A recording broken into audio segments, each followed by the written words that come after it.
Eu quero começar a conversa com o secretário estadual de Educação, o Micael Curadi. Deixa eu ver se eu pronuncio certo. Curiradi. Isso. O Micael Curiradi, por um dado que me chegou aqui, um e-mail, em que um indicador chamado Pilar, que reúne indicadores como avaliação da educação, o IDEB, o Enem, o índice de oportunidade de educação, a taxa de frequência líquida do ensino fundamental, a frequência líquida do ensino médio e a taxa de atendimento do ensino infantil, coloca Roraima na 25ª colocação, à frente apenas dos estados do Acre e do Amapá. Na verdade, o Amapá é o último colocado na 27ª posição.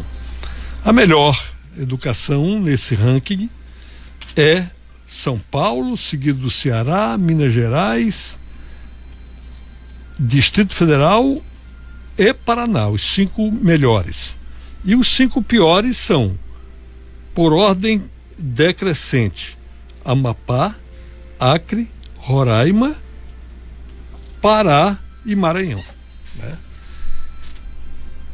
Para nós, é claro, aqui estão avaliadas a educação do estado e do município. Não sei aqui, né, não tem como, a partir apenas desse indicador aqui, dizer se Roraima é puxado para baixo pelo ensino fundamental ou pelo ensino médio, que é responsabilidade do estado. Mas de qualquer forma, é um indicador que demonstra um enorme problema para o estado de Roraima. Bom, a minha pergunta inicial ao secretário Micael é: secretário, tem alguma estratégia, o governo do estado está usando e vai usar alguma estratégia para nos colocar, né, numa posição melhor, para que Roraima figure numa posição que não seja esse vergonhoso antepenúltimo lugar na pior educação do Brasil? Bom dia. Bom dia, doutor Getúlio, muito obrigado pelo convite, cumprimentar todos os ouvintes aqui da rádio, né? Um prazer e uma satisfação muito grande estar aqui hoje com o senhor, né? Até mesmo pela potência no jornalismo que o senhor representa, e a gente agradece imensamente o convite. E dar alguns esclarecimentos para a população, até mesmo uma prestação de contas do nosso trabalho. Eu acho que esse é o papel fundamental também dos nossos ouvintes, né? Dos nossos contribuintes, tanto da educação como os nossos alunos, de quais estratégias nós vamos tomar para a gente também não ser ranqueado a esse nível, né? Então a gente sabe que quando se ranqueia, né, até mesmo a nível nacional, não se olha as peculiaridades que o estado tem, que cada estado tem. E não sei se você percebeu, todos os estados pontuados aí como um dos piores índices são os estados aqui do norte, né? Então a gente tem uma projeção da região amazônica em que o custo operacional da educação ela é muito cara, né? E quando se trata em estado de Roraima, a gente sabe que é muito mais caro até mesmo do que os outros estados.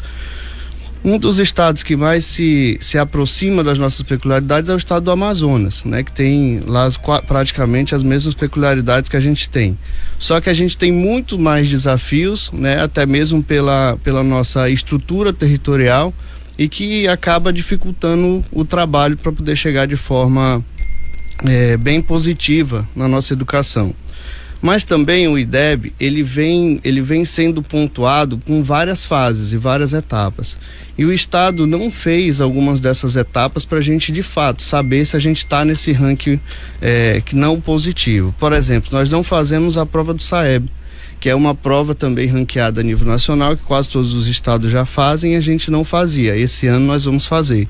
Então, é uma estratégia que a gente está usando para, de fato, saber se nós estamos mesmo nesse ranking do título 25 ou não, né? Porque A gente tem várias complexidades em que a gente ainda não entrou com essa estrutura para saber se a gente está nessa pontuação. Como, por exemplo, a gente tem a peculiaridade da nossa educação indígena. A nossa educação indígena, em algumas provas que a gente fez a nível nacional, demonstra que muitas escolas estão niveladas na não indígena, ou seja, não é um ranqueamento que puxa a gente para baixo, muito pelo contrário, elas estão nos impulsionando cada vez mais. Isso decorre da infraestrutura, da gente chegar mais próximo da educação indígena, que muitos anos a gente não tinha feito isso em gestões passadas, que é uma preocupação do nosso governador Antônio Denário fazer essa nivelação. E quando a gente fala também na educação, a gente fala como um todo. Por exemplo, a gente tem um quesito migratório muito forte, em que nós temos aí mais de 10% dos nossos alunos são venezuelanos. Ou seja, você aplicar uma prova, né, do SAEB, aplicar uma prova a nível nacional para um aluno estrangeiro na língua portuguesa, também a gente tem um travamento aí complexo que a gente tem que saber se isso está sendo nivelado da forma correta. Quando a gente fala em educação indígena, a mesma coisa, nós temos mais de 30% de alunos indígenas, nós temos 18.820 alunos indígenas. Então, o que significa? Nem todos esses alunos trabalham a língua portuguesa como a língua principal, eles trabalham a língua materna e, posteriormente, em forma concomitiva, a língua portuguesa. Ou seja, se eu apresento uma prova a nível nacional na língua portuguesa e o dialeto que ele fala da forma mais clara e objetiva é outra língua materna, obviamente esse aluno vai ter dificuldade. Então, o que nós estamos fazendo a nível nacional? Dizendo, olha, as peculiaridades do estado de Roraima têm que ser respeitadas, porque é uma das nossas plataformas que nós estamos dizendo. Nós não podemos tratar os diferentes como iguais. Os diferentes têm as suas peculiaridades e a gente tem que saber respeitar e saber conduzir esse processo. Então a gente já fez algumas tratativas com o Ministério em dizer, olha, a gente vai fazer algumas provas traduzidas para a língua materna para a gente também saber se a gente está de fato ranqueado nesse nível. E por isso que eu digo, às vezes o contexto geral nacional não se propõe às dificuldades que a gente tem dentro da nossa região. Então nós temos regiões ribeirinhas também que têm difícil acesso, onde esse ano nós vamos implementar a aula online, porque a gente não consegue colocar professor efetivamente dentro das salas de aula nas regiões ribeirinhas, pela difícil localidade, pela região. Então é um fator também que a gente tem de forma complicador, e com essas aulas online a gente vai ter também um grande avanço nas regiões ribeirinhas. Quando a gente fala em educação indígena, a gente tem também toda uma tratativa cultural que tem que ser respeitada, como, por exemplo, nós temos aqui várias etnias, e quando a gente contrata professor, o professor, na grande maioria das vezes, a comunidade quer aquele professor da mesma etnia ou até mesmo da sua comunidade.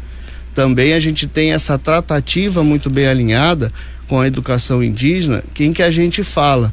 E a gente também tem essa contribuição dos nossos indígenas, que eles escolhem que vão escolher quem é as pessoas que vão trabalhar na comunidade, na escola, até mesmo para os serviços básicos, como de limpeza, como de copa e cozinha.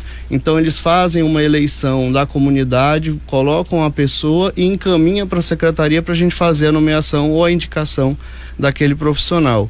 Dos professores e dos diretores é um pouco diferente. Os professores a gente contrata, a gente fez aquele concurso, né, que foram mais de 1.000 professores indígenas, são 1.000 professores indígenas, e que esses professores, eles trabalham dentro das escolas indígenas. A gente não tem professor não indígena nessas escolas, justamente que era uma solicitação e uma demanda das próprias localidades. Então você vê que tem várias peculiaridades que tem que ser respeitado no cenário nacional, e essa é a nossa briga, que a gente tem que saber como é que isso está sendo ranqueado, e que essas posições elas também têm que ser levadas em consideração as peculiaridades, que não são poucas no estado de Roraima. O custo amazônico é muito elevado, então quando você trata até mesmo de uma merenda escolar, de um transporte escolar, a peculiaridade e o custo é muito maior quando você vai para a região sul, por exemplo. Hoje nós temos mais de 300 caminhonetes fazendo o transporte escolar na região do Iramutã. Você vê a complexidade, porque ela não entra ônibus. Não adianta a gente colocar um ônibus lá de 32 lugares ou de 50 lugares, que ele não vai trafegar naquela área. Então a gente tem ali uma grande dificuldade, que é justamente essa questão territorial que é muito cara e que a gente tem que analisar antes mesmo de ver um número desse.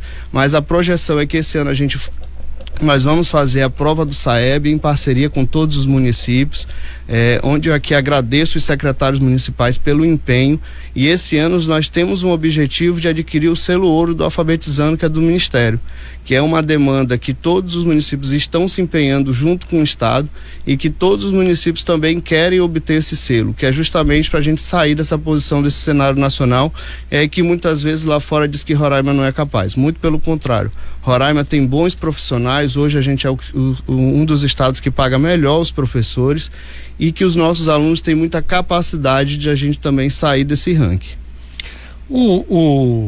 A Secretaria de Educação vai mandar fazer um diagnóstico dessa variação e, por outro lado, é possível isolar essas dificuldades e, por exemplo, fazer uma avaliação do ensino urbano, do ensino para não índios, para que a gente possa, enfim, comparar a qualidade da educação entre os estados brasileiros? É possível, a gente está fazendo essa proposta para o Ministério. Nós vamos fazer agora a primeira prova traduzida para a língua materna. Obviamente que a gente não vai conseguir em todos, mas a gente vai fazer uma amostra significativa, justamente para o Ministério entender que a nossa peculiaridade é muito maior. Então, quando você coloca 33% de alunos indígenas, mais 10% de alunos estrangeiros, eu tenho aí quase 50% da rede, que tem que ser levado em consideração, que é um número muito grande. Então, como eu sempre falo, nós não trabalhamos na educação roraimense com minorias, muito pelo contrário, nós trabalhamos com um todo, porque não é só minoria. A gente tem a educação indígena como uma forte parcela da nossa educação e que não tem algumas tratativas que nos outros estados conseguem fazer de forma minoritária, para a gente não serve, porque a gente tem muitos alunos indígenas.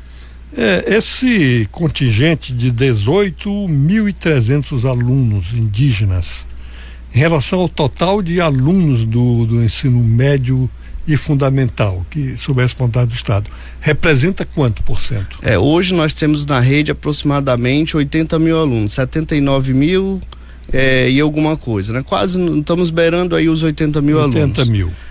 E aí aproximadamente... Em números redondos, né? Em números redondos. Isso aí, fundamental... Fundamental e médio. Médio e profissionalizante. Profissionalizante também. E EJA, inclusive, né? E EJA, inclusive. Chegamos a 79.189 alunos. Né? Então, como o censo também ele é baseado no ano anterior, então acredito que esse levantamento que a gente está fazendo de forma atual vai chegar a 80 mil.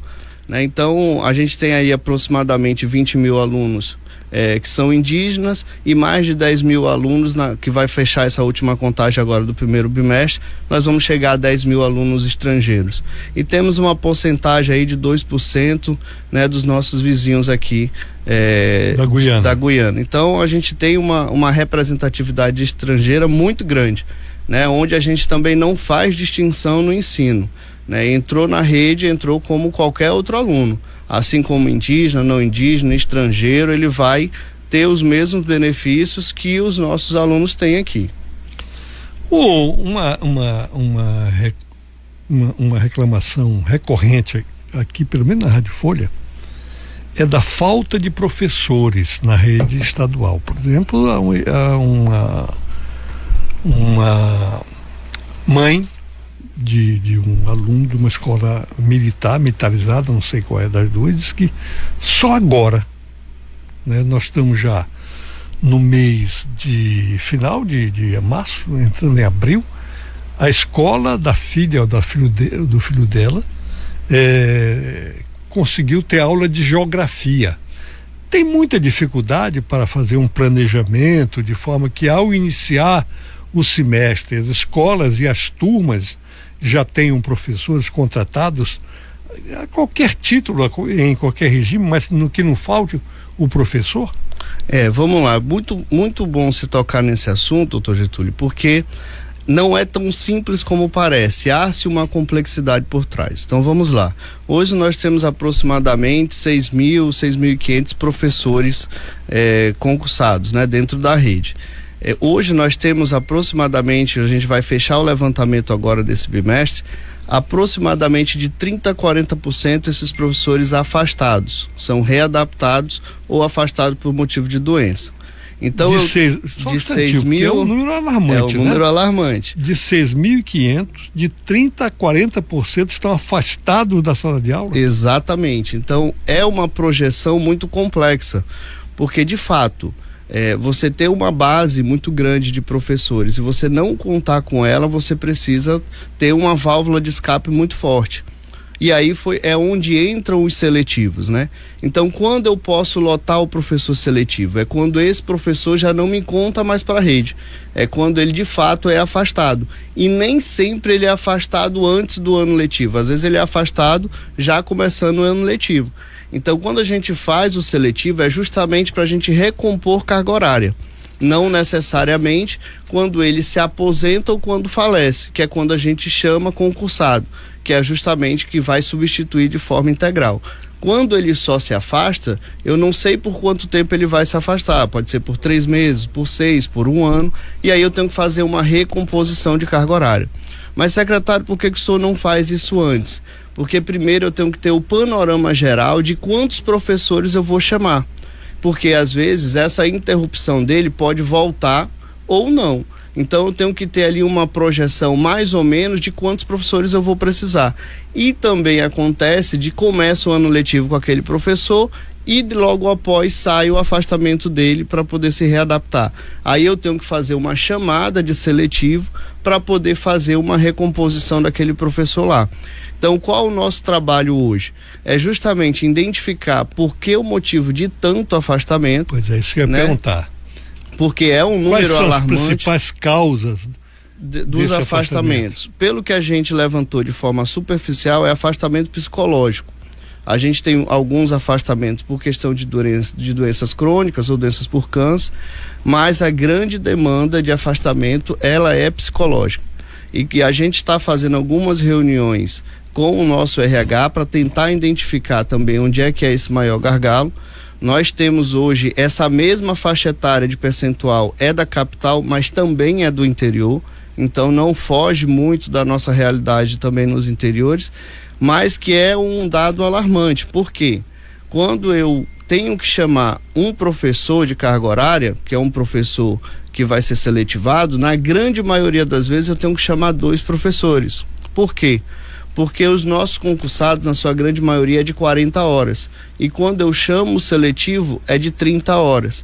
Então, para eu poder recompor uma carga horária de um professor efetivo, eu tenho que chamar os de 30 mais 10 horas. Ou seja, eu tenho que chamar outro professor para cumprir aquelas 10 horas a mais. Então, eu tenho basicamente uma folha, né, em três dimensões, em que eu tenho que pagar o professor que está afastado, recompor um professor com a carga horária de 30 e mais um para poder fazer o complemento. E aí é onde vem aquela dificuldade. O que o senhor vai fazer com mais 20 horas, secretário? Que ele vai ter 10, ainda vai pender 20.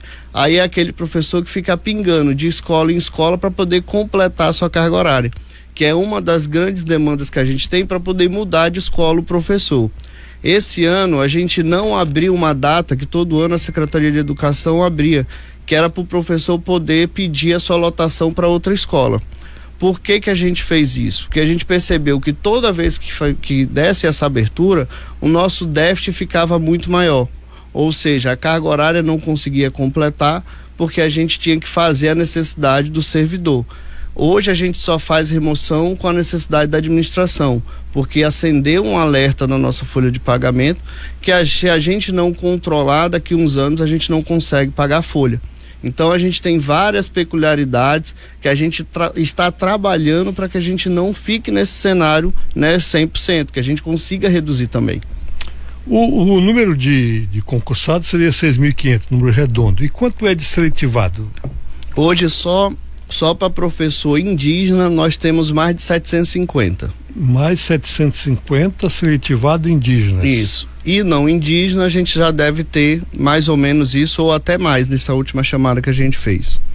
Mais 750? É. Que dá 1.500, então o total de docentes seria na casa de 8.000. Isso. Exatamente. Não, um pouco mais, porque nós temos uma composição chamada de professor auxiliar. O que é o professor auxiliar? É aquele aluno que não consegue acompanhar a turma, que tem alguma deficiência, e que o professor precisa estar do lado desse aluno para poder fazer uma recomposição ali na sala de aula. Então, e dentro desse contexto, nós temos os cuidadores também, que é um número significativo. Pra você ter ideia, no ano passado, doutor Getúlio, nós tínhamos mais ou menos 380 cuidadores. E essa faixa etária mais ou menos de professor auxiliar. Só Boa Vista, nós fechamos o último levantamento agora, fechou em 400 cuidadores.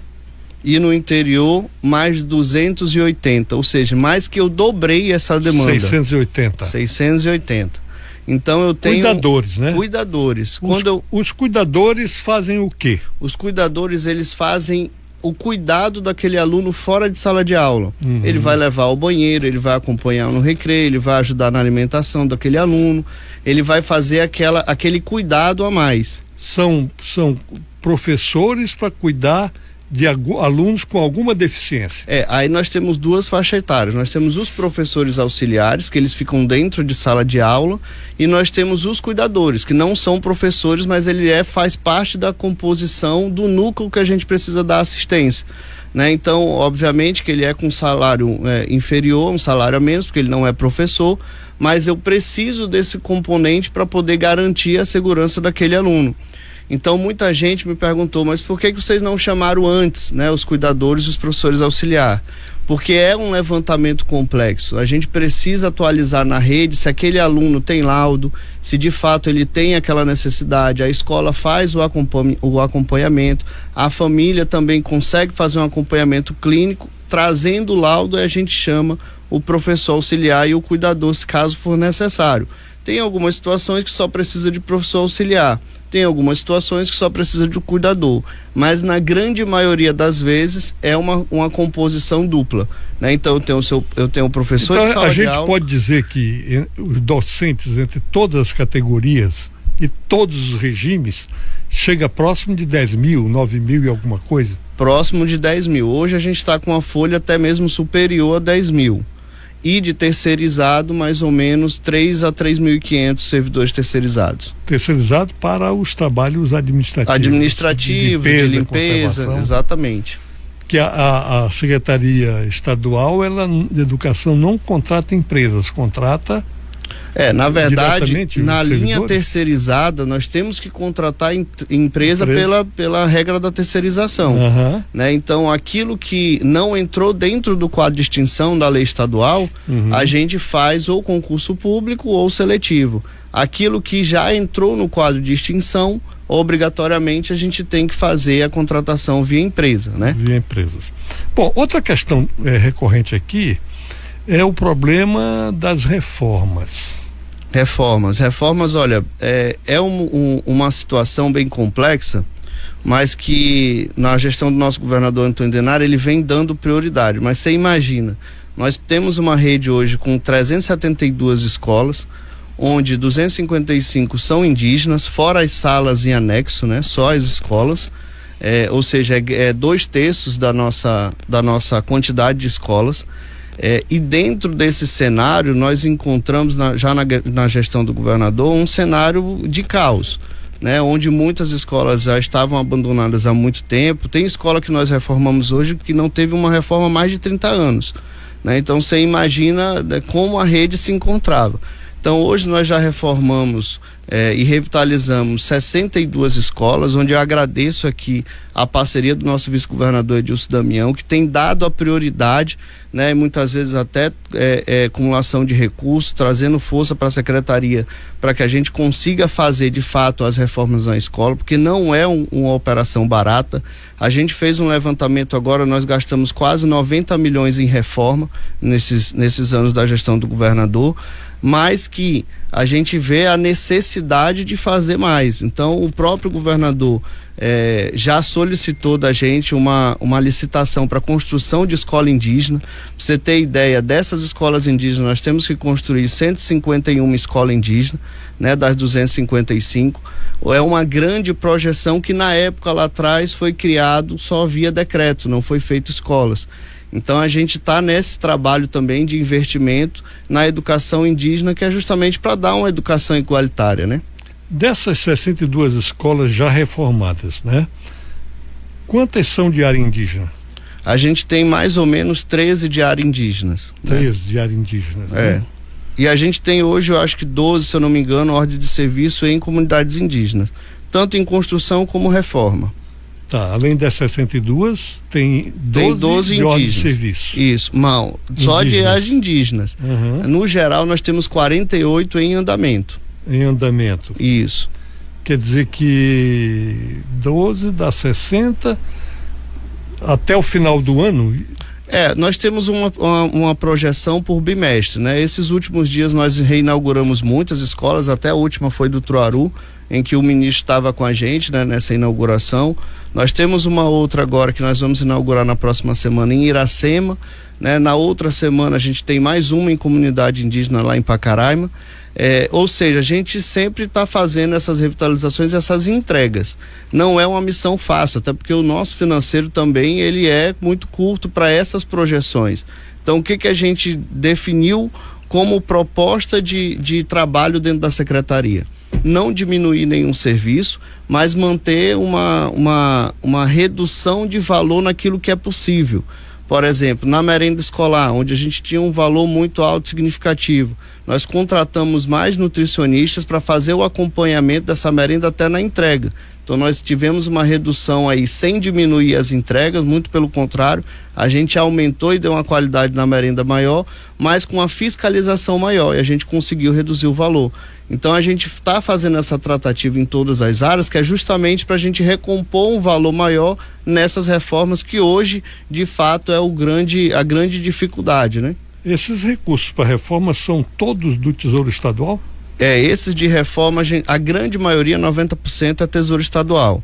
Nós temos algumas recomposição do FNDE, de valores do FNDE, e algumas contrapartidas em algumas escolas. Hoje a gente tem 14 do FNDE, 13 do FNDE que tem uma parcela de recurso do governo federal, mas na sua grande maioria é recurso estadual. Bom, tem algum fundamento essa história de que em algumas escolas a reforma atrasou e a Secretaria Estadual de Educação tem usado aquelas coberturas de lona ali que era da maternidade? É bom a gente tocar nesse assunto, porque o que acontece? Quando a gente foi iniciar essas reformas, a gente trouxe uma metodologia para a secretaria, né? Eu não estava na gestão, eram os antecessores secretários, que era justamente retirar os alunos e fazer a reforma. Foi se identificando que tinha uma perda pedagógica muito grande. Então, qual foi a tratativa que a gente está utilizando agora? Fazer reforma acumulando as aulas dos alunos, ou seja, continuando que eles estejam dentro das escolas, para a gente não ter tanta perca dentro da pedagogia. Então, entenda, se eu estou fazendo uma reforma e que eu não posso parar as aulas, obviamente eu tenho que ter um ato improvisado para poder continuar. E quando a gente fala em sala de lona, eu convido aos pais para ir nas escolas, verificar como é essa estrutura, que não é uma estrutura só, uma tenda lá e vamos colocar as cadeiras e o professor vai dar aula no quadro. Não é isso. É uma sala climatizada, onde as carteiras são iguais às carteiras que eles estavam nas escolas, e que a gente tem essa preocupação para que esse cenário não fique por muito tempo. Obviamente que a gente teve algumas situações com empresas que não concluíram o prazo, em que a secretaria, junto com a Secretaria de Infraestrutura, notificou os empresários, e algumas a gente até abriu ato de punição de multa, e outras a gente já até cancelou o contrato e chamamos a próxima empresa. Infelizmente, o nosso cenário hoje não nos favorece a ter muitas empresas que consigam fazer essa estrutura. Por exemplo, se eu colocar hoje para colocar mais 50 escolas para ser reformada, a empresa vai ter problema com mão de obra no estado, que ela não vai conseguir fazer isso simultaneamente, tem que abrir de forma gradativa. Então a gente teve alguns problemas com a empresa, mas que a gente fez a extinção do contrato, puniu a empresa e chamamos outra para retomar. Obviamente que isso tem o trâmite administrativo necessário que tem que ser feito, que a gente não pode pular essas etapas, porque senão depois quem acaba respondendo é a própria secretaria. E a gente pede que a população acompanhe e monitore também. Porque às vezes você imagina, são 372 escolas, em que é um cenário muito grande. Hoje a maior secretaria do estado é a Secretaria de Educação em número proporcional. Por quê? Porque a gente tem escola em praticamente todos os lugares, então o cenário é muito grande. Então, quanto à fiscalização da merenda, do transporte, de todas essas áreas, até mesmo de reforma, a população pode acompanhar e, se identificar alguma coisa, pode entrar no site da secretaria, dentro da ouvidoria, e fazer as denúncias necessárias que nós vamos investigar de pronto. Tem quantas escolas que vocês estão usando a improvisação para as aulas? Hoje a gente está na média aí de 40 escolas que estão nesse módulo de reforma junto com as aulas não paralisadas. Então 40 escolas que estão usando a estrutura de lona, né? Algumas Mas que não... que tem ar-condicionado? É a mesma que a maternidade usava? É um pouco superior, porque algumas delas já é drywall. Aqueles drywall que a gente faz a divisão de departamento, por exemplo, é uma parede. Outras é uma outra placa, que são um pouco mais finas. Então depende muito do tempo que a escola vai levar e da quantidade de salas que a gente vai fazer. A gente já identificou que algumas a gente vai ter que alterar para fazer de drywall, que é justamente esse material que é um pouco mais rígido. E que a gente consegue uma separação melhor. Mas algumas escolas a gente não consegue fazer, porque na grande maioria das vezes, para fazer essa estrutura, a gente tem que colocar na quadra. E a quadra é um componente complementar para os alunos, até mesmo para a educação física, válvula de escape, uma introdução que a gente não gosta muito de tirar da escola, que é justamente essa fase que os alunos têm. A gente só faz na quadra quando de fato não tem espaço na escola, e a gente tem que aquele é o único espaço para poder recompor, que é melhor do que o aluno ficar em casa tendo aula virtual, vamos dizer. A empresa é a mesma? Não. A gente muda a questão das salas, sim, é a mesma. É a mesma que fornecia para a maternidade? Não, eu acho que, não sei te dar essa informação, porque não era, quando eu estava na Secretaria de Saúde, não era na minha época lá a questão da maternidade. Mas eu vou procurar me informar, mas eu acredito que não. Eu estou fazendo a pergunta porque eu passo ali e vejo que estava quase intacta lá a estrutura lá onde funciona a maternidade. Uhum. Hoje, por coincidência, eu olhei e já a primeira fila está toda removida. Mas eu acho que não. Levando para as escolas? Eu acredito que não, porque quando eu abro essa questão das salas, é quando a gente não tem nenhum jeito, nenhuma alternativa de manter. Por exemplo, o Gonçalves Dias, que a gente está em reforma lá. O que a gente alinhou com a empresa que ganhou a licitação? Que ela vai fazer por blocos. Ou seja, os alunos ficam num bloco, a gente faz toda a tratativa, ele conclui um bloco, depois que tiver concluído, os alunos vão para aquele bloco que já está reformado. Porque a gente também diminui o custo operacional, que é uma preocupação nossa também com o recurso da secretaria. Então, quando a gente consegue fazer isso, para a gente é muita vantagem, porque o aluno não sai do seu ambiente natural, não tem nenhum impacto, e a gente também não tem aquele custeio financeiro saindo da secretaria. Então, algumas escolas a gente já faz essa tratativa, olha, a gente vai fazer por bloco, termina um bloco, os alunos vão e depois a empresa vem concluir nos próximos. Sem necessidade de nenhuma estrutura improvisada. Exatamente. Vamos ver alguma das perguntas que já chegaram aqui. Primeiro Facebook, a Maria Almeida. Ela diz: bom dia, a categoria dos técnicos administrativos da SEED, secretário Micael, em dar agilidade nas avaliações, para atualizar as progressões horizontal e vertical. Abraço, Marli Almeida. Então vamos lá, Marli, respondendo sua pergunta, que é uma pergunta básica de todos os técnicos que eles fazem. Eu fiz uma reunião com eles, né, no auditório da secretaria já esse ano, se eu não me engano, foi no final do ano passado, em que a gente escutou as tratativas dessa demanda que é da Secretaria de Educação, que são dos técnicos. O que acontece? Essas progressões, de fato, deles estavam muito atrasadas. E a gente tinha uma comissão que estava fazendo essas avaliações. A pedido deles, né, a gente verificou que de fato não estava andando como a gente queria, eles pediram a modificação dessa comissão. A gente modificou. Hoje a gente está com as avaliações quase todas prontas. Eu dei um prazo para essa equipe até a semana que vem me entregar elas, das avaliações, né, verticais e horizontais, e conforme a projeção, se tudo der certo, no próximo mês eles já receberem enquadrados, né, nas referidas das progressões de cada um. O que eles estão avaliando hoje, se os servidores têm PAD ou falta ou alguma coisa que faça com que eles não tenham progressão atualizada. Mas eu acredito que até o próximo mês a gente esteja aí já com todo mundo fazendo os enquadramentos e recebendo nas suas referidas parcelas. Eles têm uma demanda também que são os 10% de reajuste, que na época o governador concedeu aos professores e por um quesito de legislação não conseguiu fazer as dos técnicos. Nós já fizemos essa solicitação para a Secretaria de Planejamento. A Secretaria de Planejamento já deu o aval do impacto técnico, que a gente já consegue suportar esse aumento e que hoje já está na Procuradoria. A Procuradoria só pediu para se atentar entre o reajuste de pessoal, que a gente tem também que se observar, que enquanto o Estado não se enquadrar, a gente não pode fazer progressões qualquer aumento de categoria. Tem que esperar a gente se enquadrar na Lei de Responsabilidade Fiscal, mas que já está aprovado quando tenha a Lei de Responsabilidade tudo ok. Ou seja, é uma projeção da Secretaria já em andamento e que a gente espera que quando o Estado se enquadrar, a gente encaminhe a modificação para a Assembleia para aprovação. Para o aumento do salário, aumento de salário, 10%. Será retroativo? Porque aí a grana é alta. Né? Exatamente. O que vai ser composto? Na verdade, a gente vai fazer a atualização, né, normal, quando ela sair, e depois o impacto financeiro de quanto seria o retroativo, para a gente sentar também com o sindicato e analisar a melhor forma. O Flávio Kiffer Tonini diz: bom dia, doutor Getúlio.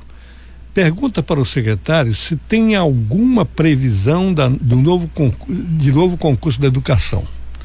A gente tem uma situação que obviamente a necessidade de professor é iminente. Nós já temos o último concurso aí de 2004, em que os professores vão começar a se aposentar agora. E aí, já respondendo uma outra pergunta, doutor Júlio, que o senhor vai ter aí daqui a pouco, é quando nós vamos chamar os novos professores do último concurso agora. Então, o que a gente está fazendo? A gente esperou esse primeiro bimestre, que é quando, de fato, muitos professores têm direito à aposentadoria, para a gente fazer esse levantamento e chamar fazer mais uma chamada desse último concurso, que a nossa projeção é até do meio do ano a gente convocar esses novos professores para recompor aqueles que se aposentaram, né? Então é muito importante. Seletivo é cumprimento de carga horária para o professor que se afasta, e por questão de aposentadoria ou falecimento a gente chama concursado, porque a gente sabe que é definitivo.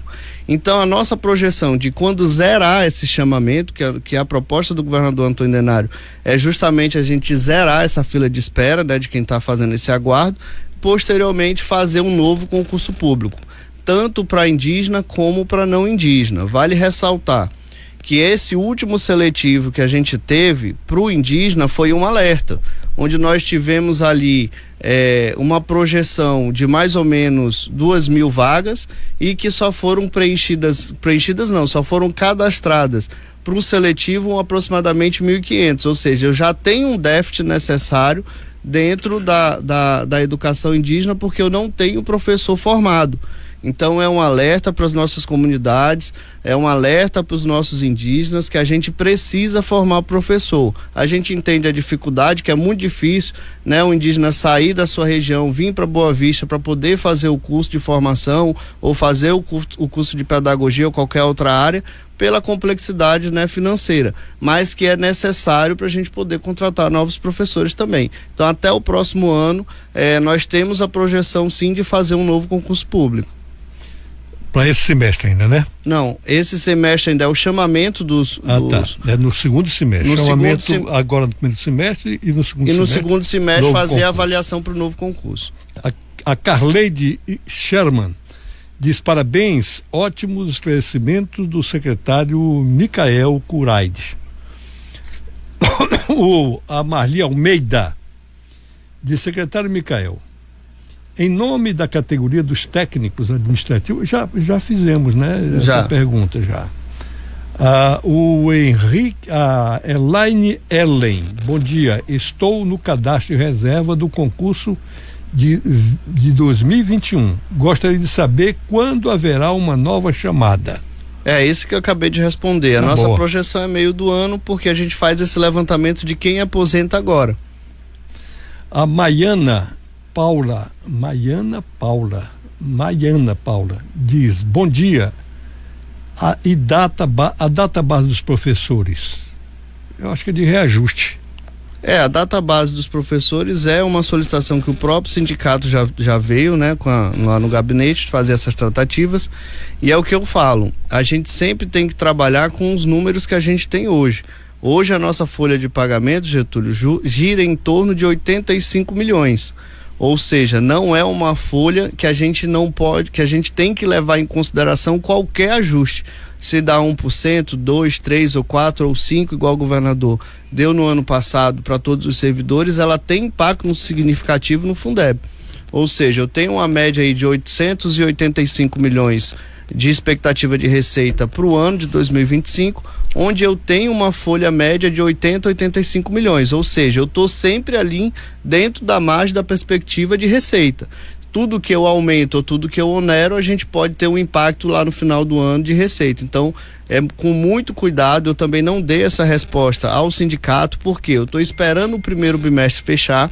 Como eu disse, nós tivemos vários aumentos consecutivos de demanda, tanto de professor auxiliar, como de cuidador, como de professor seletivado, que fizeram impactos significativos no primeiro bimestre. Então, tenho que verificar como essa folha vai reagir até o meio do ano, se ela vai subir ou se ela vai descer, para a gente ter uma projeção de qualquer aumento.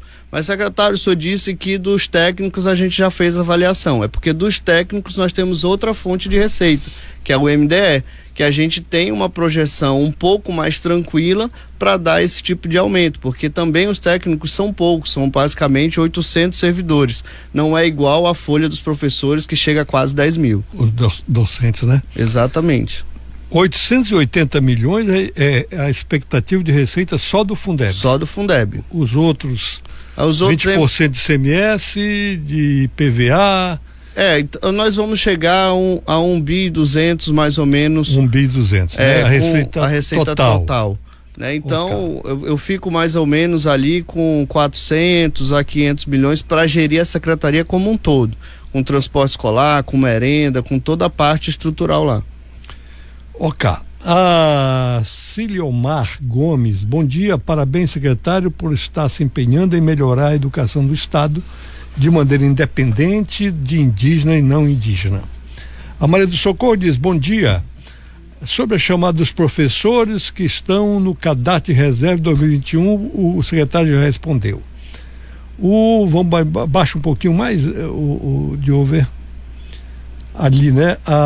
O Leopoldo Nogueira diz: por que a direção do Sinter não respeita e cumpre com o estatuto do Sinter? Não sei se o secretário pode responder aqui pelo... não tenho nem autonomia para responder pelo Sinter, né? Eu sei de uma coisa, o Sinter, ele bate toda semana na minha porta pedindo reajuste e aumento, isso aí eu posso garantir.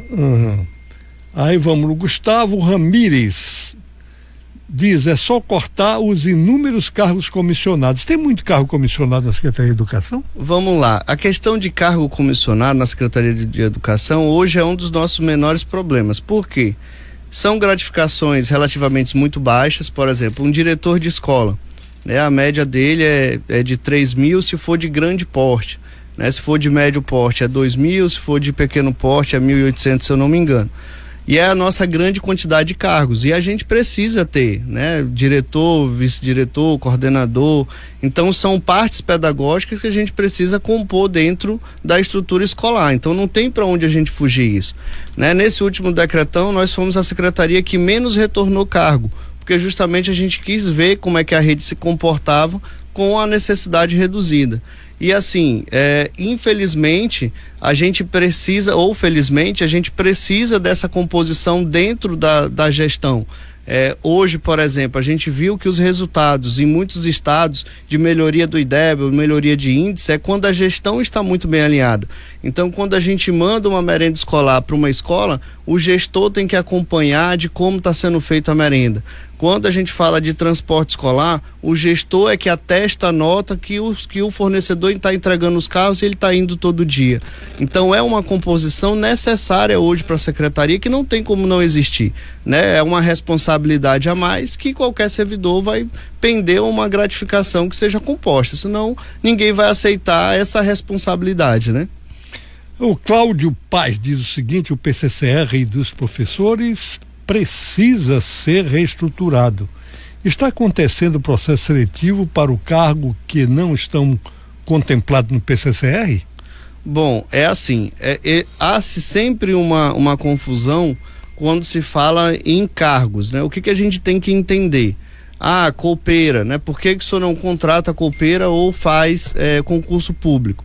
Porque a cooperagem entrou dentro do quadro de extinção na legislação estadual. Então, todas aquelas funções que estão dentro do cargo de extinção, a gente não pode fazer concurso ou seletivo. Tem que terceirizar. Tem que terceirizar. Então, é uma obrigação da legislação. Nós fizemos essa consulta para a Procuradoria-Geral do Estado e a Procuradoria foi enfática em dizer: aquilo que entrou dentro do quadro de extinção, a gente entende a necessidade da secretaria, mas ela tem que ser via terceirizada, não tem jeito. O Leopoldo Nogueira diz ainda ao secretário: por que uns recebem progressão vertical bem antes de outros? Professores que encontram, será que há mais de um ano esperando, aguardando pagamento como mestre? O que a gente fez agora? A gente fez uma avaliação da comissão, porque quem faz essas avaliações é a comissão. O secretário não pode ter interferência na comissão de avaliação, até porque eu assino no ato final para poder homologar.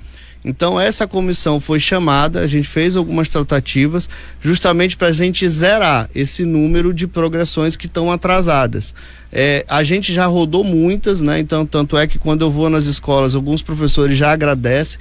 A gente procura não fazer interferência, a gente só faz interferência quando de fato trava em alguma ponta. Se travou, a gente chama a comissão ou faz alguma troca que for necessária para que a gente flua, assim como foi os dos técnicos, assim como a gente voltou à retomada dos professores que estão fazendo as suas progressões, tá? Depois, caso venha alguma situação, entre em contato com o RH, dá um pulinho lá no RH e verifica como está a sua avaliação. Se está andando ou se travou, identifica ali algum comunicado na ouvidoria que a gente vai apurar o fato. A Jéssica Cravo Salgado diz: secretário, fala sobre as progressões horizontais e verticais dos professores. Acaba de falar, isso, né? Isso, exatamente. A Sabrina também alaga: secretário, por que estão obrigando professores sem qualificação técnica para dar disciplina que não é da sua área de formação? Por exemplo, professor de biologia dando aula de recursos humanos. Não entendi muito bem a questão dos recursos humanos, que eu não me recordo em ter, mas vamos lá. Alguns professores têm áreas afins, por mais que ele seja contratado às vezes por biologia, mas ele tem também uma pós-graduação formada em outra área, onde ele pode fazer a recomposição de aula em outra disciplina. Por que a gente faz isso? Para diminuir o custo operacional de chamada de professor seletivado. Tudo aquilo que a gente chama ou que a gente complementa na folha de pagamento é impacto financeiro. E, obviamente, no final do ano a gente pode ter uma ingrata surpresa. Por que a gente está fazendo essa austeridade? Que é justamente para a gente ter o abono no final do ano, conforme o governador deu nos últimos 4 anos. É uma preocupação já do nosso governador de que no final do ano a gente faça também a recomposição do abono. Então, para isso, a gente, de fato, tem que fazer alguns sacrifícios e fazer também com que o professor consiga lecionar outras disciplinas para a gente não precisar chamar seletivado ou outra recomposição. O Yuri César, bom dia, senhor secretário. Sou pai de aluno do PCD. Meu filho estava na Escola Estadual Luiz Ribeiro de Lima. E meu filho está sem professor auxiliar desde o começo das aulas. E o senhor chamou só 250. Quando vai chamar mais? Na verdade, nós chamamos 300 cuidadores, né? E 300 professores auxiliares, se eu não me engano. O que acontece? É levantamento de rede. Eu pedi para poder verificar também como é que está sendo lotado esse professor dentro da sala de aula, porque algumas situações, quando se trata de professor auxiliar, ele pode também auxiliar de 1 a 3 professores, essa é a média nacional. Roraima estava fazendo 1 para cada aluno, ou seja, é inchaço de folha. Então a gente tem que também ter esse cuidado que quando o professor consegue apoiar mais de um aluno, ele fazer a recomposição. A próxima chamada é agora nesse próximo mês que vai entrar, mas depois que a rede estiver acomodada, né? Essa situação de que às vezes tem alguma demanda ou outra, obviamente pode acontecer, porque é uma rede muito grande e é um fluxo que praticamente dobrou de quantidade de alunos que tem a necessidade. Ou seja, nós estamos se adaptando à necessidade de forma gradativa também. A Daniele, não, quem é? Tiago Nicolau. Meu nome é Tiago Nicolau, sou professor e faço parte do cadastro de reserva do concurso de educação. Gostaria de saber quando estão previstas as próximas convocações. O secretário já falou, pois estamos ansiosos por contribuir com qualidade de educação no Estado, integrando o quadro efetivo por uma educação pública de qualidade. Bom, o secretário já respondeu sobre isso, né?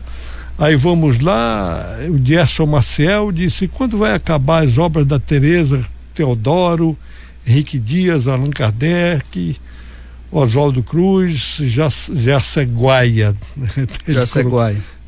O professor José Jaceguaia, grande professor. Gonçalves Dias, Antônio Coelho. Obras que já duram anos. Vocês pensam em concluir, abrir para os próximos o corpo de pedagógico e os de assistente? O que acontece? Sobre as reformas, é aquela situação que eu falei. Algumas escolas, de fato, a gente teve que punir a empresa, tirar e retomar outra. Outras a gente começou até no finalzinho do ano passado. Gonçalves Dias é uma que a gente começou no ano passado e um bloco parece que já está até quase pronto para a gente colocar os alunos para o bloco já reformado e começar o próximo. É o que eu falei, infelizmente reforma demora um certo tempo, então a gente não consegue fazer uma reforma de uma escola que é para 1.000 alunos em 6 meses, a complexidade é alta, ainda mais quando se trata de reforma. Às vezes você vai precisar só fazer um reparo no telhado, quando você vai subir tem que trocar o telhado todo, então tem situações que de fato agrava. A questão de pedagogia, a gente também está fazendo esse levantamento porque nós temos muitos pedagogos em que estão afastados ou readaptados, em que a gente também está fazendo essa tratativa, por que esse professor está de apoio, se ele de fato está readaptado ou não, para justamente a gente recompor ele para a sala de aula.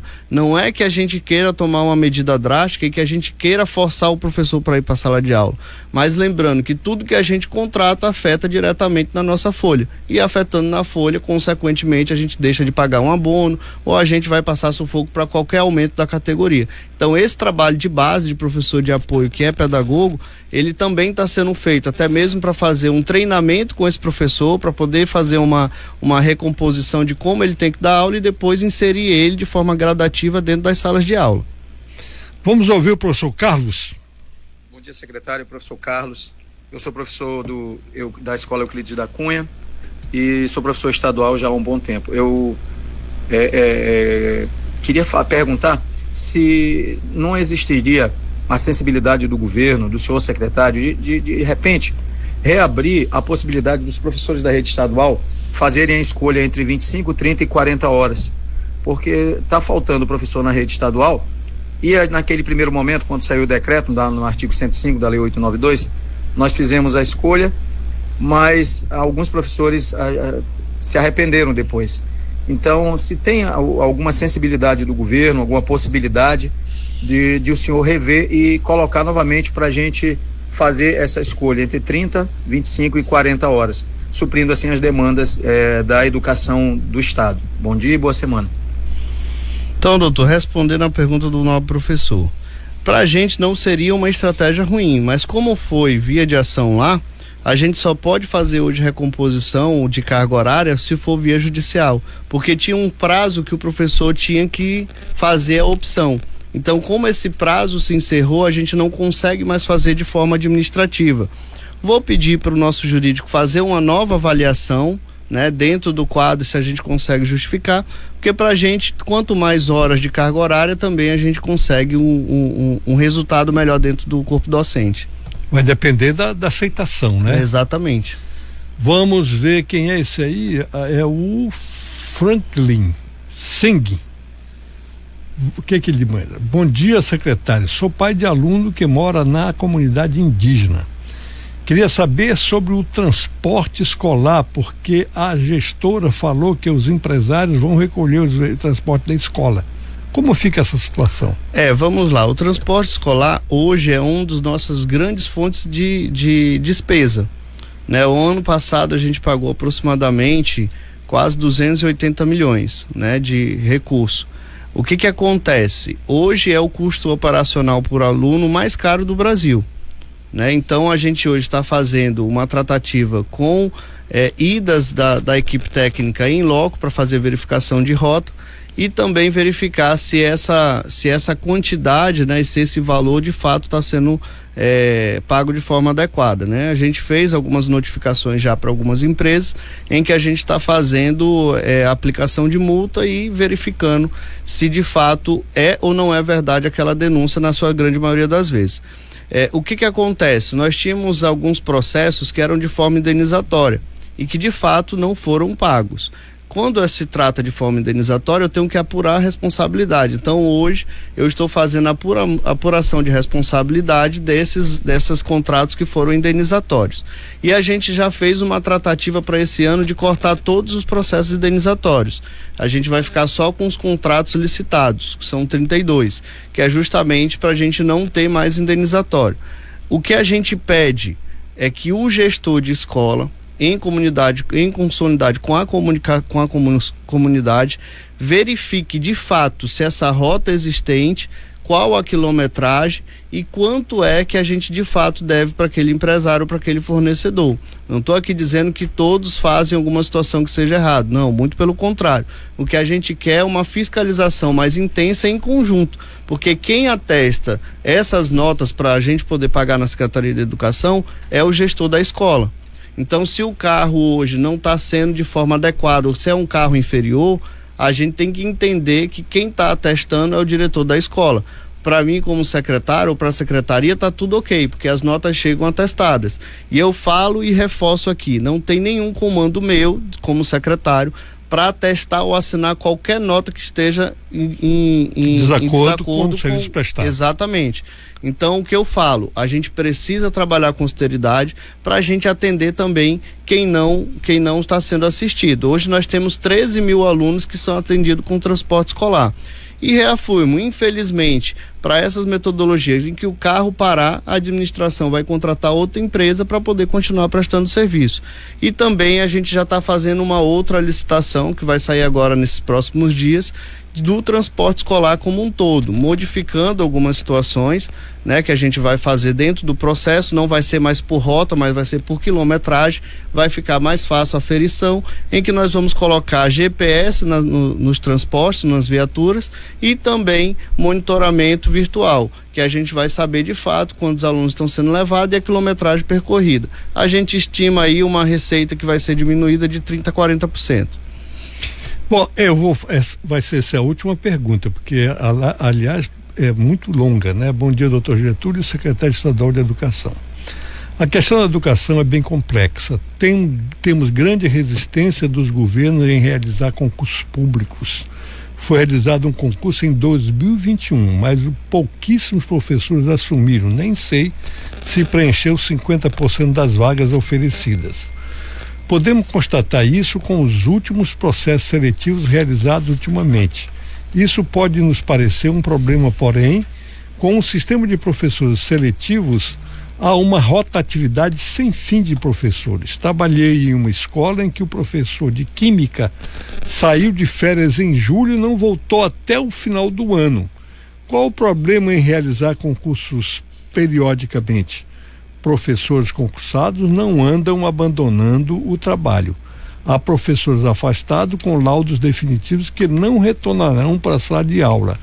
Haverá uma falta ainda maior de professores, não há respeito nem valorização. Não conheço muitas pessoas incentivando os filhos a serem professores. Pergunte ao secretário quantas vagas foram oferecidas no concurso de 21, quantos assumiram, acredito que ele esteja com essa informação em mãos.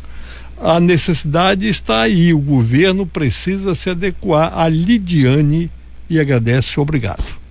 Bom, vamos lá, respondendo a pergunta da Lidiane, nós fizemos o último concurso para 879 vagas, né? Ou 650 e chamamos 879, ou seja, foi superior à quantidade de vaga disponibilizada. A gente está chamando cadastro reserva. Né? Então, a gente tem mais de 100% de chamada nesse concurso. Não é 50% como ela disse. Exatamente. Né? Então, Lidiane, qual é a nossa complicação de fazer vários concursos públicos? Que nem eu reforcei aqui anteriormente. A gente faz concurso público para professor que se aposenta ou por falência.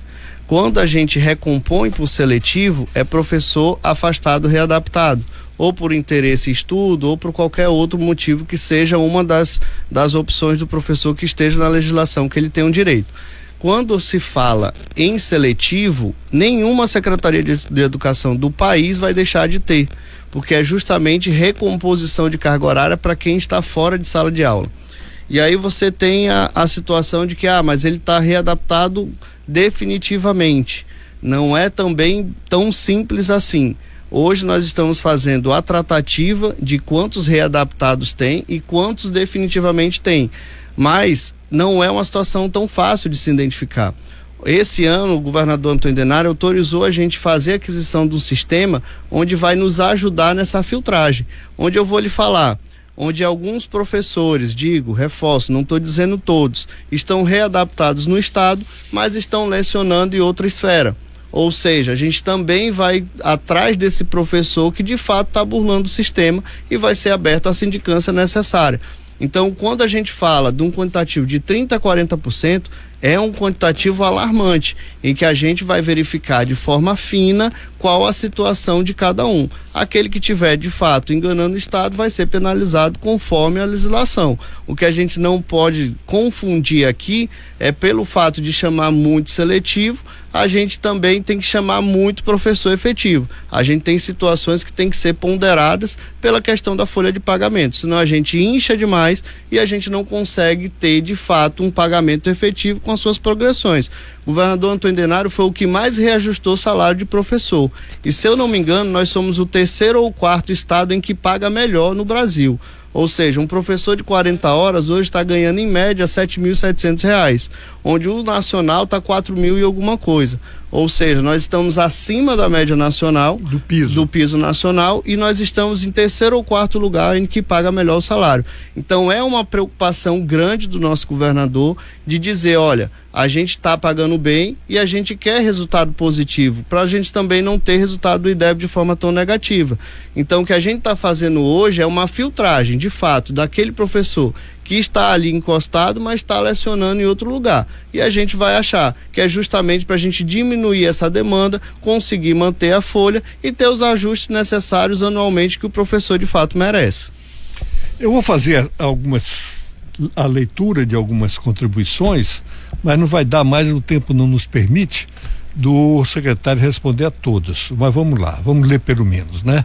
Bom dia, doutor Getúlio. Pergunta ao secretário quando é que será entregue a escola Jaceguai, o Jaceguai Riscunha.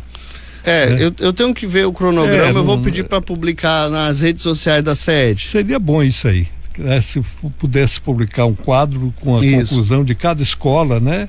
Fica tranquilo. Tiraria muito a dúvida dos pais e alunos. Pronto. Olá, bom dia, sou o professor Fernando da Escola Estadual Indígena Arlindo Gastão de Medeiros, município de Normandia. Gostaria de solicitar ao secretário um olhar diferenciado para a construção da nossa escola estadual. Ficarei grato pelo retorno. Vamos lá. A assessoria do secretário pode responder depois, né? Pode. a gente pode encaminhar lá para a assessoria, perfeito? Perfeito. Vamos lá. Oi, bom dia, senhor Getúlio. Minha opinião, por que é fácil fazer o cadastro de Bolsa Família, pois arruma um emprego e tão difícil, pois os empregadores só querem pessoas que têm experiência? Oi, bom dia. Ele está dizendo o seguinte, que o cadastro de Bolsa Família é mais fácil de fazer, enquanto provar experiência para ser contratado é mais difícil. Oi, bom dia. Uma pergunta para o secretário: quando fica pronta a Escola Estadual Maria Francisca? O secretário já disse aqui, na São Silvestre, ele disse aqui que vai publicar o cronograma. O cronograma de conclusão dessas obras. Bom dia, meu nome é Rosiane, gostaria de saber do secretário de Educação se tem alguma previsão na reforma de estrutura da Escola Estadual Buriti. É outra coisa que pode ser feito aí no cronograma. Ela está licitada, a Buriti já. Já está licitada, né? Pronto. Gostaria de perguntar qual é o Tarcísio. Bom dia, doutor Getúlio. O meu povo da minha querida Roraima. Estou aqui na esperança e na luta desigual, mas vivo. Tá bom, Tarcísio? Você já veio, o presidente da Assembleia Legislativa, o deputado Saudade Sampaio, disse que receberia você tão logo você solicitasse uma audiência com ele. Bom dia, gostaria de perguntar ao secretário da Educação sobre avaliações de estágios probatórios dos professores de educação escolar indígena. Quando é que elas vão ser publicadas? O estágio probatório, né? Isso é automático, né? E já foi o estágio probatório, a gente publicou agora 349, se eu não me engano, e conforme se completar os 3 anos, a gente vai publicando os próximos. Bom dia, meu nome é Isabel. Gostaria de saber se terá alguma nova chamada de professor auxiliar e se terá concurso de professor auxiliar. O secretário já respondeu. Quem é? Vamos ver. O digita não tem quem o nome. Sem nome é difícil, mas vamos ler. Bom dia, secretário. Recentemente o senhor publicou a alteração da estrutura hierárquica de uma divisão dentro do departamento de logística para um departamento de transporte escolar. Porém, até onde se sabe, não existe esse departamento de transporte escolar dentro da estrutura da Secretaria de Educação, pois era a divisão de transporte escolar dentro do departamento de apoio ao educando. E esse departamento foi criado na gestão do secretário anterior. Existe essa publicação desse ato de criação do departamento de transporte escolar, deixando de existir a divisão de transporte escolar? Na verdade, o que a gente fez foi uma composição de unificar.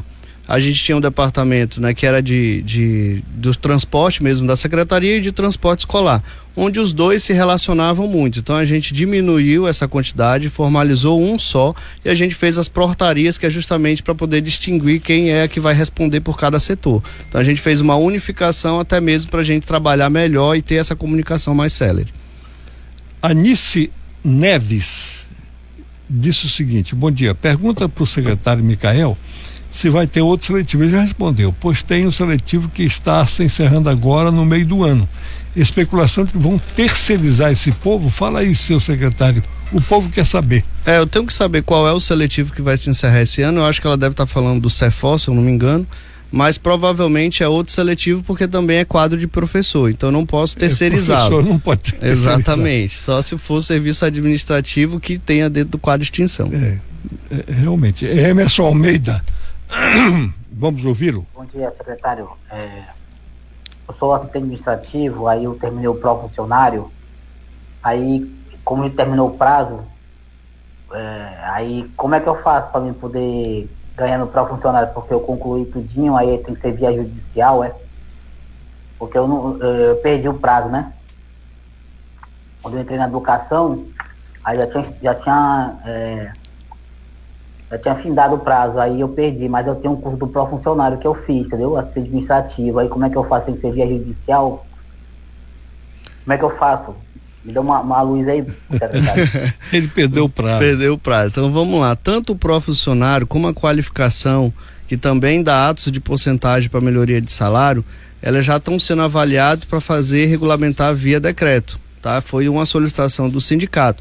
Mas primeiro nós vamos enquadrar todo mundo nas suas progressões, corretinho, e depois nós vamos fazer um trabalho específico só pela questão de qualificação, tá? Que também é um quesito de qualificação a demanda dele. A Anice Neves colocou DF. Não sei o que é DF. divisão. Divisão.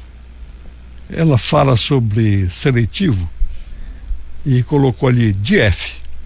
Bom, não dá para entender. Não dá. São 10h51. Eu quero agradecer a presença aqui do secretário estadual de Educação, o Micael Curirade. É difícil mesmo. Falamos quase sobre tudo, né? Talvez tivéssemos que avaliar um pouquinho processo de treinamento de professores, enfim, e outros temas que a gente vai deixar para um novo convite. Mas agradeço imensamente, doutor Getúlio, o convite, né? Fico honrado de estar aqui nessa rádio hoje, até porque a gente sabe a importância que o senhor trabalha, a seriedade que o senhor trabalha aqui, e a gente sabe que o que a gente apontou chegou na população, e aqui eu trabalho não só como uma entrevista, mas uma prestação de conta do nosso trabalho, do nosso governador Antônio Denário, que vem se empenhando e é um dos governadores que mais valorizou a educação, junto com o nosso vice-governador Edilson Damião, que é um atuante dentro das obras do Estado e que reforça todas da educação. Ele está sempre por dentro, sempre perguntando, questionando, né, enfatizando as empresas para poder concluir, né, e se de fato teve alguma falha, mas não é por situações nossas, muito pelo contrário, a gente sempre está cobrando de forma intensiva para a gente concluir todas essas obras. E um abraço também do nosso governador Antônio Denário, que ele pediu para eu passar para o senhor, que é grande apreciador também do seu trabalho, assim como o estado de Roraima, que a educação roraimense a gente consiga galgar novos áreas e que a gente saia desse índice do IDEB tão negativo, que eu tenho certeza que com as projeções que nós estamos fazendo, a gente vai melhorar e a gente vai mostrar para o cenário nacional que a educação roraimense é de ponta sim.